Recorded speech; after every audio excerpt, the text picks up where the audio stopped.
네, 여러분, 제가 지난주에 휴가를 다녀왔습니다. 저희 어머니가 팔순을 맞으셔서요, 온 가족이 처음으로 해외여행을 했는데 어디를 다녀왔냐면 베트남을 다녀왔습니다. 호치민으로 들어가서요, 호치민 근처에 아주 유명한 휴양도시가 있다고 하더라고요. 어디냐면 붕따오래요. 다녀오신 분들 계실 것 같은데 붕따오라는 마을로 이동을 했는데요. 마을로 들어서는데 가이드를 맡아주신 분이 예전에 저희 오빠가 베트남에서 그 선교를 할 때 기타를 배우셨던 집사님이셨어요. 그 집사님이 이렇게 산을 가리키면서 저희 삼남매가 다 목사 아닙니까? 목사님들 저 산 좀 보세요. 저 산 위에 있는 저 마을 좀 보세요. 예쁘죠? 그래서 봤더니 정말 알록달록한 집들이 빼곡히 들어앉았어요. 어쩜 저렇게 집들이 따닥따닥 붙어 있을까 싶을 정도로 작은 집들이 많이 모여 있더라고요. 그러면서 그 가이드 집사님이 한 말씀 하셨습니다. 목사님, 저 마을 사람들은요, 밤에만 움직여요.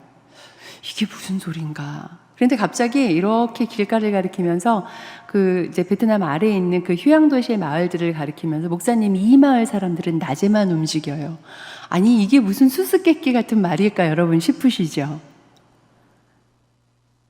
눈치채셨나요, 혹시? 네. 그 가이드 집사님이 가르쳤던 그 산 위에 있는 작은 집들이 따닥따닥 붙어 있었던 그 마을이 뭔지 아세요, 혹시? 붕따오에 이름난 공동묘지였어요. 그래서 정말 작은 집들처럼 지어놨더라고요. 여러분 혹시 기억하시는지 모르겠는데 예전에 시골 마을에 가면 상여집이 있었어요. 근데 그렇게 크지는 않아요. 상여를 넣을 만큼 크지는 않은데 정말 새 집보다 좀 큰 집들이 따닥따닥 붙어 있는데 그게 정말 마을처럼 조성되어 있더라고요. 그런데 저는 그것보다 이 죽은 자들의 마을과 산자들의 마을 사이에 또 하나 보이는 장면이 있었는데 그것에 참 많은 깊은 인상을 받았습니다. 뭐였냐면요, 예수상이었어요. 여러분, 브라질에 가면은 리우데자네이루에 있는 예수상 유명하잖아요. 거의 그것과 같은 예수상이 붕따오 마을 저편에 서 있더라고요. 그 높은 산에서 예수상이 이 죽은 자들의 마을과 산자들의 마을을 내려다보는 것을 보면서 그날 제가 우리 교회에서 온 그 부고 문자를 이렇게 보게 되면서 이 여행이 저에게는 참 삶이 무엇이고 죽음이 무엇인가 생각해보는 그런 깊은 생각을 안겨주는 그런 여행이었습니다. 오늘 본문에도요, 이런 비슷한 장면이 등장합니다. 산자들의 땅과 죽은 자들의 땅 사이에 있는 누군가가 등장을 하는데요. 여러분, 바로 오늘 무덤 사이에 있었던 두 사람, 그 사람들을 성경은 누구라고 소개하고 있습니까? 귀신 들린 사람들. 네. 다른 번역본에는 광인이라고 표현을 해놨더라고요. 광인이 뭡니까? 미친 사람들. 그쵸? 그러니까 그 당시 사람들의 눈에는 이 사람들이 그냥 미친 사람들이었던 거예요. 왜요? 그들이 어디에 살기 때문에? 무덤에 살기 때문에. 여러분, 그들은 산 사람들이에요. 무덤은 누가 사는 곳입니까? 죽은 사람들이 사는 곳이에요. 그런데 산 자들이 죽은 자들의 땅에 살아있다. 얼마나 그들이 처한 사회 종교적인 상황을 잘 묘사하는 말인지 모르겠습니다. 여러분, 유대교에서요, 당시 종교에서 죽음이라는 것은 무엇이었습니까? 부정한 것이었죠. 가까이 하면 안 되는 거예요. 구약의 율법을 보면은요, 시체에 닿는 자마다 뭐라고 그랬죠? 부정하다. 그랬습니다. 그래서요, 아마도 그 시신을 우상화하지 않게 하기 위한, 이집트에서 나왔잖아요. 이집트 파라오 죽으면 어떻게 합니까? 미라로 만들어서 신처럼 섬겼죠. 그러니까 시신을 우상화하지 않기 위한 하나님의 배려였던 것 같아요. 또 한 가지는 무엇일까요? 시신이 부패됨으로써 공동체의 위생에 위해를 가할 수 있기 때문에 두 가지 측면에서 우리에게 율법을 주셨던 것 같은데 그 율법이 대대로 내려오면서 이제는 죽음과 관련된 모든 것들, 죽음과 접촉하는 모든 것들은 어떻게 돼요? 부정하게 여김받게 되는, 그래서 불결하게 여김받게 되는 문화가 조성된 거죠. 그렇기 때문에 불결한 자는 공동체에 들어올 수 없었고, 즉 죽음을 가까이 하는 사람은, 그것을 접촉하는 모든 사람들은 공동체에 두려움을 안겨주는 공포의 대상이 될 수밖에 없었던 문화 속에 있었습니다. 그런데 그 미친 사람들이 바로 그 죽음과 가까이 할 수밖에 없는 무덤에 살았던 겁니다. 그러니 그들을 뭐라고 할 수 있겠습니까? 살아있으나 죽어있는 자. 이렇게 바라볼 수 있는 게 아니겠습니까? 마귀는요, 그런 사회적인 시선을 이용했던 거예요. 죽음을 가까이 하는 자는 살아있으나 죽은 자와 같다라는 것을 이용하여 그들을 무덤 안에 죽음의 땅에 묶어둠으로써 그들이 하나님의 자녀로 살 수 있는 권리를 어떻게 한 겁니까? 빼앗은 거죠. 그런데 그 자리에 누가 가주셨습니까? 예수님이 찾아가 주셨습니다. 오늘 우리가 함께 읽은 본문 28절을 보면 예수께서 가다라 사람들의 지역에 가셨을 때 귀신 들린 사람들이 무덤 사이에서 나오다가 예수님을 봤다, 이렇게 이야기합니다. 문장만으로 보면 예수님이 가다라 지방에 우연히 들어가셨어요. 그런데 무덤 사이에 있었던 사람들이 하고 일어나다가 우연히 마주친 것처럼 느껴져요. 행간이 읽혀지지 않아요. 그런데 여러분, 오늘날도 그렇지만 예전에 우리 옛날 마을들을 생각해 보세요. 그 무덤이 집 가까이 있었나요? 아니죠. 멀리 있었어요. 멀리. 마을 그 입구나 마을 뒤쪽 어딘가에 공동묘지들이 있지 않았습니까? 유대의 무덤도 마찬가지였어요. 마을과 멀리 떨어진 암벽에 굴을 파서 시신을 이렇게 매장하는 게 아니라 넣어두는, 그래서 그 바람에 시신이 말라서 가루가 돼서 부서지게 하는 그런 절벽형 무덤이었어요. 그러니 그 무덤이 마을 가까이 있었겠습니까? 멀리 있죠. 너무 당연한 이야기 아닙니까? 그런데 주님이 가다라에 딱 들어가셨어요. 우연히 무덤 앞에 갔어요. 이게 가능합니까? 아니죠. 주님은 그 무덤을 향하여서 가신 겁니다. 왜요? 그 무덤에 있는 이들을 만나기 위하여서. 여러분, 주님이요, 가다라 지역에, 그 이방인들의 지역에 일부러 찾아가셨어요. 그런데 그 찾아가신 이유가 뭐예요? 살아있으나 죽은 자와 같은 그들을 향하여서, 그들을 만나기 위하여서, 그들을 그 죽음으로부터 꺼내어 구원하기 위하여서 가셨습니다. 여러분, 주님의 마음이 어떠셨을까요? 어떠셨을 것 같아요? 잃어버린 자녀를 찾으러 가는 아버지의 심정 같았을 것 같습니다. 내 새끼, 저 무덤에서 살아있는데 죽은 자처럼 살아가는 저 자식들, 내가 아니면 누가 거둘까 하는 마음으로 그들을 찾아가지 않으셨겠습니까? 그런데요, 그 주님의 그 부르심 앞에 이 두 미친 사람들이라고 여겨졌던 그 마귀 들린 자들, 귀신 들린 사람들이 어떻게 되었어요? 귀신이 나가고 구원을 받게 되었습니다. 그런데 이 일에 사람들의 혹은 그 일에 반응하는 여러 그 세력들이 있어요. 제일 먼저 반응하는 세력들은 누구였을까요? 네, 마귀였습니다. 마귀의 시선이 제일 먼저 눈에 띕니다. 예수님이 찾아오셔서 그들을 구원하기 위하여서 그들을 찾아갔는데, 마귀는 지금 예수님을 향하여서 뭐라고 이야기하냐면, 당신이 우리랑 무슨 상관이 있냐, 이렇게 이야기합니다. 마귀가 지금 누구 속에 들어가 있는 거예요? 하나님의 자녀된 사람들 속에 들어가 있는 거예요. 그런데 마치 이 사람들을 자기가 소유한 것처럼 당신이 우리랑 무슨 상관이 있냐, 이렇게 이야기하는 거예요. 그러니까 무슨 이야기하는 거예요? 이 사람들 내 겁니다. 그러니 건드리지 마십시오. 주님을 향해서 거세게 저항하고 있는 겁니다. 또 한 가지 마귀가 이야기하는 게 있어요. 뭐라고 이야기하냐면, 아직 당신의 때가 이르지 않았는데 우리한테 왜 이러냐, 이렇게 이야기합니다. 마귀가 말하는 그럼 때라는 건 어떤 때일까요? 주님과 약속한 때가 있을까요? 성경에서 이야기하는 이 주님의 때라는 말은요, 마지막 날 예수님이 심판주로 임하셔서 이 땅의 모든 권세들을 물리치시고 이 땅의 왕이 되실 종말의 때를 가리키는 겁니다. 그러니까 마귀가 이렇게 이야기하는 거예요. 아직 종말이 오지 않았는데 왜 당신 우리를 몰아내려 하냐. 그 심판의 때가 올 거라는 걸 마귀는 안다는 거예요? 모른다는 거예요? 안다는 겁니다. 이 종말이 오면 자신들의 모든 세력이 쫓겨나가고 하나님의 능력으로 이 땅의 모든 사람들이 치유하심을 입을 거라는 걸 마귀는 사람들보다 먼저 알았다는 겁니다. 그런데 그때까지는 자신들을 버틸 수 있게 해달라고 지금 강짜를 부리는 거죠. 그런데 주님께서는 먼저 오셔서 이 땅에서 이미 오신 하나님 나라를 보여주시기 위하여서 어떻게 하시는 겁니까? 마귀 들린 자, 병든 자를 치유하시는 거예요. 그러면서 뭐라고 말씀하셨죠? 하나님 나라가 가까이 왔다고. 그렇게 이미 시작된 나라를 보여주시기 위하여서 주님은 이 땅에 오셔서 마귀들을 내어 쫓으시고 최후에 있을 그 인간들에게 임할 최후의 치유를 미리 보여주시면서 예수께서 그 일을 시작하신 겁니다. 그런데 마귀는 지금 그 예수님을 향하여서 당신과 우리는 어떻대요? 상관없다. 이렇게 이야기합니다. 오늘날을 살아가는 우리도요, 우리가 사로잡힌 문제 앞에서 마귀가 들려주는 음성에 혹하며 살아가는 것은 아닌가 하는 생각이 듭니다. 여러분, 상관없다 이랬어요. 이 상자가 무슨 상자인지 아십니까? 서로상. 관은 무슨 관일까요? 관계할 관이에요. 서로 관계를 맺고 살아가지 않는다. 마귀가 주님께 이야기하는 거예요.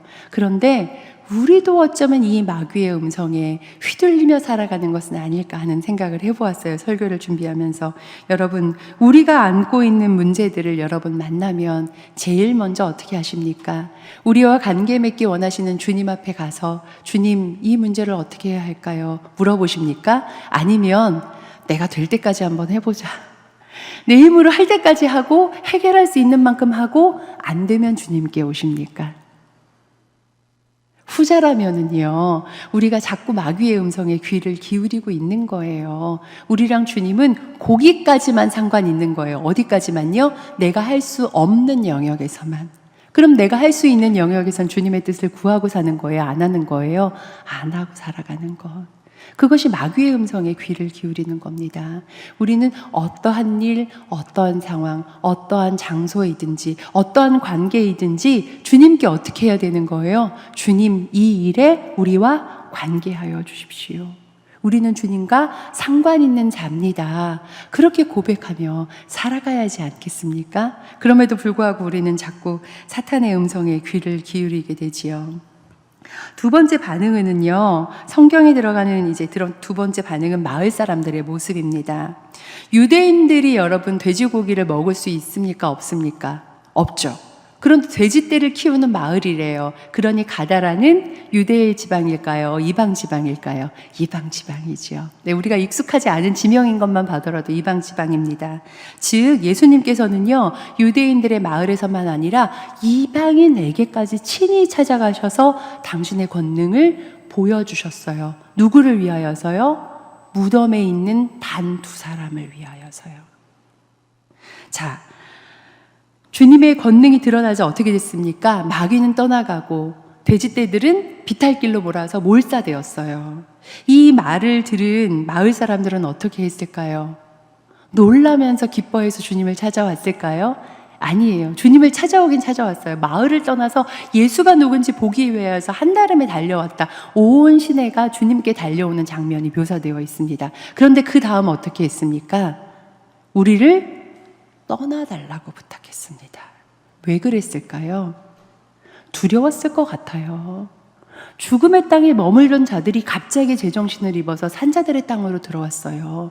마치 불결한 것을 접촉한 것 같은 두려움이 있었겠죠. 어쩌면 우리가 묻어두었던 죽음에 대한 공포가 몰려왔을지도 모릅니다. 실제적으로는 어떤 일이 벌어졌어요? 자신들의 재산이 손실되었어요. 그 모든 것들이 불편했겠죠. 그래서 그들의 눈에는 사람이 살아있으나 죽은 자처럼 살았던 그 사람들이 회복되었던 놀라운 기적이 눈에 들어오지 않았습니다. 그까짓 것, 그 두 사람쯤 무시하며 살아왔기 때문에 그들의 회복이 그들에게는 복음이 될 수 없었던 거죠. 가다라 사람들의 모습을 보면서 현대를 살아가는 우리들의 모습이 그렇지 않나 하는 생각을 해보았습니다. 타인의 고통보다 혹시 우리는 나의 유익을 먼저 생각하는 것에 익숙하지는 않습니까? 주님은 모든 이들을 살리기 원하세요. 모든 이들이 하나님의 생명을 품고 살아가기 원하세요. 그런데요, 만약에 그것이 우리에게 불편을 준다면 우리는 그것을 선뜻 지지할 수 있을까요? 이 땅에 그리스도교가 들어왔을 때 여러분 그때는 반상의 제도가 유효한 시대였죠. 그러면은 종들도 예수님을 믿었어요. 주인들도 양반들도 예수님을 믿었어요. 그런데 예수님 안에서는 어때요? 한 형제 자매가 되는 거죠. 그때 우리나라의 기독교인들, 양반인 그 기독교인들이 어떻게 했을까요? 어디 종놈이 나랑 함께 예배드려 그랬을까요? 그랬다면 이 땅의 기독교는 이렇게 뿌리 내리지 못했겠죠. 양반들의 종교 혹은 상놈들의 종교로 전락하고 말았을 겁니다. 그런데 이 땅에 한국 기독교 역사를 보면은요, 이 땅의 양반 중에서 그런 분들이 계세요. 자신의 종놈을 장로를 삼았어요. 나중에 그분이 목사가 되세요. 그래서 그 아래서 그 양반 주인이 장로로 섬겨요. 여러분, 이것을 가능케 하는 것이 무엇입니까? 복음이에요. 주인이 얼마나 불편했겠습니까? 그런데 그 복음을 받아들였어요. 그런데 우리는 어떠냐는 거죠.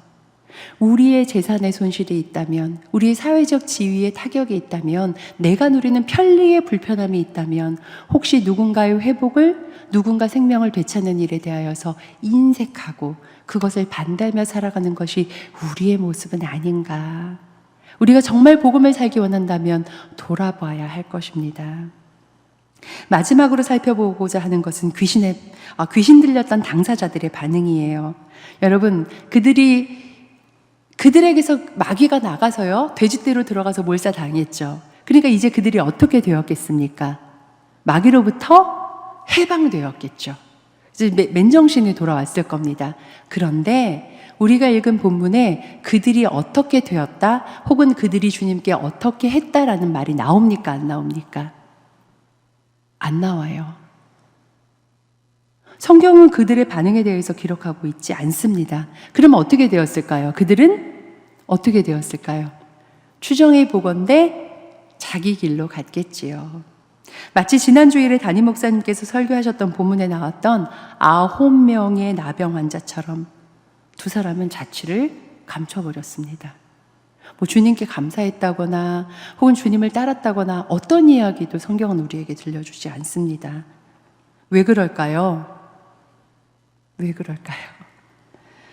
어쩌면 이것이 예수 그리스도를 만난 사람들의 반응 중에서 가장 많은 반응이 아닐까 하는 생각이 들었습니다. 여러분, 예수를 따랐던 수많은 무리들이 있었죠. 그들이 다 예수님의 제자가 되었습니까? 아니에요. 예수님을 따라다니면서 오병이어의 기적을 겪고 수많은 병자가 치유를 받았지만 그들이 제자가 되었다는 기록은 성경 어디에도 없습니다. 그것은요, 마을 사람들과 같이 강한 거부는 아니었어요. 그렇다고 마귀처럼 화들짝 놀라서 나랑 상관이 없습니다 이야기하는 것도 아니었어요. 그저 자신의 문제를 치유받고 자신의 죽음으로부터 구원받기를 간절히 바랐다가 구원이 일어났잖아요. 그러니까 각자 자기의 길을 갔을 뿐입니다. 다시 기억하지 않은 거죠. 혹시 이것이 우리가 예수를 믿는 방식이 아닌가 돌아보았으면 합니다. 우리가 문제가 있을 때는 주님, 제발 좀요, 제발 좀 살려주세요. 나를 여기서 구원해 줄 분은 주님밖에 없습니다. 이렇게 이야기하고, 기도 몇 번 안 했는데 해결됐네? 그리고는 그냥 일상에서 주님이 없는 사람들과 똑같이 살아가는 것, 그것이 우리가 예수를 따르는 방식이 아닌가. 교회는 그저 다녀요. 왜요? 보험을 들어둬야 되니까. 다음번에 어려움이 생기면 다시 주님을 찾아야 되니까. 우리 망우교회는 그렇지 않고요. 저기 다른 교회 분들이 그렇게 살아가는 것이 우리의 믿음의 방식이 아닌가. 그렇게 주님과 상관없이 살아가는 것, 그거 누가 한 말입니까? 마귀가 한 말이잖아요. 나랑 상관없습니다. 여러분, 오늘 하루 여러분들의 일상이 어땠습니까?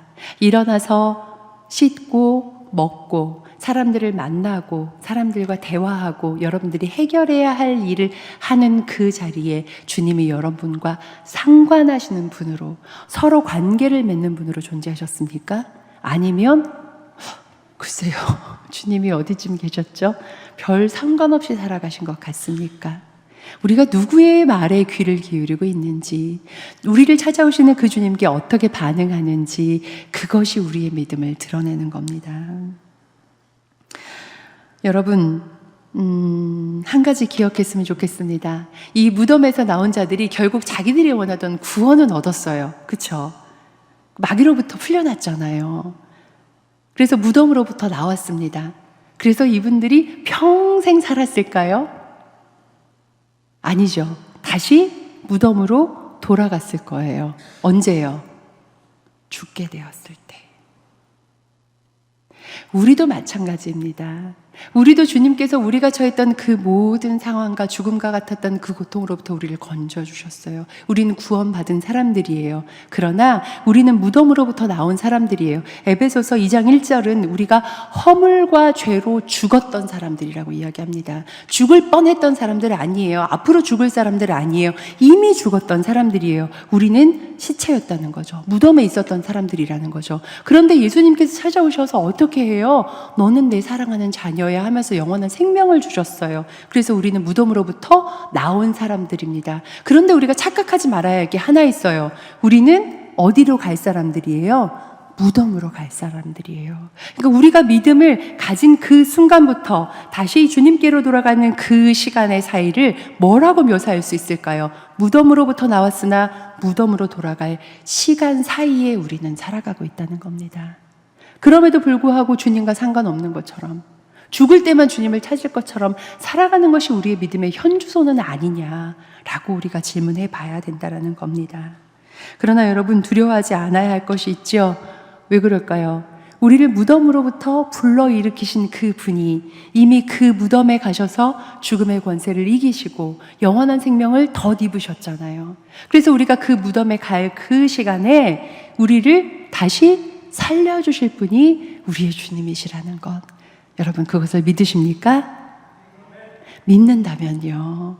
그래, 나 이제 무덤으로 들어가더라도 영원히 살 거야 하는 자신감만 가질 것이 아니라 무덤에서 살림받은 그 믿음의 감격을 가지고 마귀가 쫓겨난 두 사람처럼 살아가는 게 아니라 무덤에서 살아났던 나사로처럼 나를 살리신 분이 주님이십니다 고백하며 증언하는 삶을 살아야 하지 않겠습니까? 여러분, 예수님을 만난다는 것은 그분으로 인하여서 우리가 무덤에서 나오는 겁니다. 그럼 예수를 만나서 우리는 어떤 반응을 보이면서 살아가야 될까요? 귀신 들린 이들처럼 주님께 얻은 것에만 관심을 갖고 주님을 잊고 살아가는 신앙인이 되지는 않아야 되겠죠.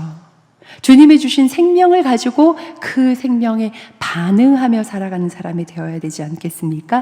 그 생명에 반응한다는 것이 무엇일까요? 이제 우리 눈에는 그 생명이 없이 여전히 무덤 속에 있는 자들이 눈에 들어와야 하지 않겠습니까? 여러분, 오늘 하루를 사시면서 어떠셨어요? 여러분 주변에는 여전히 무덤에 머무는 자들이 없었습니까? 있었겠지요. 어떤 분들인지 제가 오늘 설교를 하면서 이 땅에, 이 시대에도 존재하는 무덤에 머무는 분들이 누구일까 한번 생각을 해봤어요.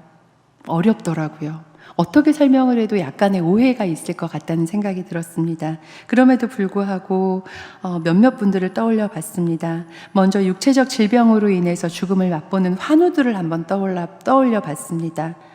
환우들 중에서는 언제 병이 악화될지 몰라 두려워하는 분들이 계시지요.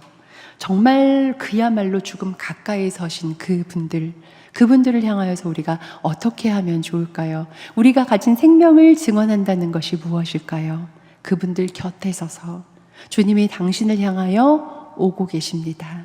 당신은 지금 무덤 가까이 있는 것처럼 느끼지만 주님은 오늘도 당신을 향하여 오셨습니다. 함께 중보하며 그들을 격려하는 것, 그것이 생명을 가진 우리들이 살아가야 할 몫이 아닌가 생각해 보았습니다. 또 죽음을 맛보는 분들이 여러 유형의 여러 죽음들이 있겠지요. 생각해 보았는데요. 홀로 외따위 외롭게 떨어져서 스스로를 고립시키는 은둔형 외톨이들이 사회에 많은 것 같습니다. 요새는요, 그 소위 히키코모리라고 하는 은둔형 외톨이가 아니어도 자신의 집에 이렇게 틀어박혀서 살아가시는 분들이 많은 것 같아요. 직업 안 갖고 사람들 안 만나고 대충 먹고 살 만한 돈만 벌어서 사시는 분들. 저는 이것이 그들이 겪는 사회적 죽음이 아닌가 하는 생각을 해보았습니다. 또 이런 분들도 계신 것 같아요. 어렸을 때 겪었던 폭력과 학대 등 혹은 자신이 경험했던 어떤 심리적인 어려움, 그런 상황의 고통스러움으로 인하여서 자기 안으로 숨어드신 분들. 그래서 세상과 만나지 않으려고 고통을 겪고 살아가시는 분들도 계시지 않습니까? 또 이런 분들도 계신 것 같습니다. 교회와 교인들에게 받은 상처로 인해서 하나님을 부인하고 종교적으로 죽음을 겪고 계신 분들. 하나님 없어. 교회 다 죽었어. 세상이 다 똑같아. 하면서 믿음을 버리고 그 믿음 가운데 처절하게 무덤 가운데 살아가시는 분들. 여러분 주변에는 안 계십니까? 예수께서는 그 모든 죽음 가운데로 찾아오셔서요, 우리를 어떻게 하셨어요? 무덤으로부터 끌어내셨습니다. 그러니 우리가 전해야 될 복음이 무엇입니까? 주님이 나를 살리신 것처럼 당신도 살리실 겁니다. 그것이 우리가 전해야 될 유일한 복음이 아니겠습니까? 그러면 우리가 살아내야 할 복음은 무엇일까요? 주님이 가다라 지방에 그 귀신 들렸던 두 사람을 만나기 위하여서 마을의 외따로 떨어졌던 무덤을 향하여서 가셨던 그 마음, 그 자비의 마음을 품고 홀로 떨어진 이들을 향하여서 찾아가는 것. 그래서 그들 곁에 머물러 주는 것. 그들은 지금 죽음의 상태잖아요. 가까이 오시는 주님을 볼 수 없어요. 그러니 먼저 주님을 경험한 우리가 그 자리에 머물러서 저기 주님이 오고 계시다고, 주님이 당신을 살리기 원하신다고 기쁨에 차서 오시는 주님을 먼저 영접하고 그들에게 주님을 소개하는 것, 그것이 우리가 살아야 할 복음이 아닌가 생각해 봅니다. 여러분의 오늘 하루는 어쩌면 제가 감히 이렇게 말을 하지만 정말 내가 죽음 가까이 있는 것이 아닌가 싶을 정도로 고통스러웠을지도 모릅니다. 제가 뭘 알겠습니까? 어쩌면 죽음 가까이에 있는 사람들을 바라보며 안타까워 하셨을 수도 있겠죠. 내가 어떻게 도와줘야 할까? 어쩌면 무심히 지나쳤을지도 모르겠습니다. 여러분, 주님이 우리의 무덤 앞으로 찾아오셨습니다. 그 무덤 앞에 주님이 서 계세요. 그 주님의 손을 잡고 무덤으로부터 나오는 우리가 됩시다. 그리고 나아가서 무엇을 해야 할까요? 무덤에 있는 이들에게 다가가서 내일은 주님이 당신을 찾아오십니다. 당신을 살리기 원하십니다. 저 주님을 바라보십시오. 가르칠 수 있는 믿음의 사람들이 되었으면 좋겠습니다. 그래서 우리 망우의 가족들을 통하여서 이 땅에 주님의 부활의 생명이 넘쳐나는 귀한 내일이 되기를, 그리고 그러한 망우의 가족들이 되시기를 주님의 이름으로 간절히 축원합니다.